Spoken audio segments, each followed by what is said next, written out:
brought you by Silver Pumps and Motors. Top quality और consistent performance के लिए सिर्फ सिल्वर पंप्स नाम याद रखना।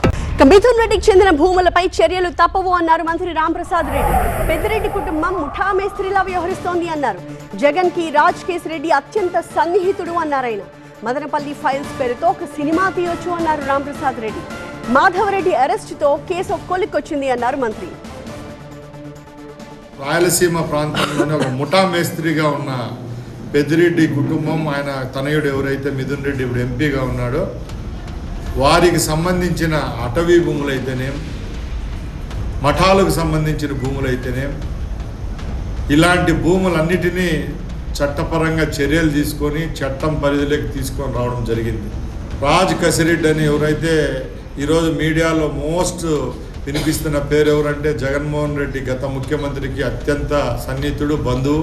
చట్టము న్యాయంపై నమ్మకం ఉంది కాబట్టి లేటుగా వచ్చిన 8 నెలలు 9 నెలలు గడుస్తూ ఉంది. లేటెస్ట్గా ఎవరైతే తప్పులు చేశారో వాళ్ళందరినీ ఒక్కొక్కరిగా జైలు పాలు చేసేదానికైతే చర్యలు తీసుకోవడం జరిగింది. ముఖ్యంగా మదనపల్లి ఫైల్స్ అని ఒక సినిమా తీసేంత స్టోరీ ఉంది.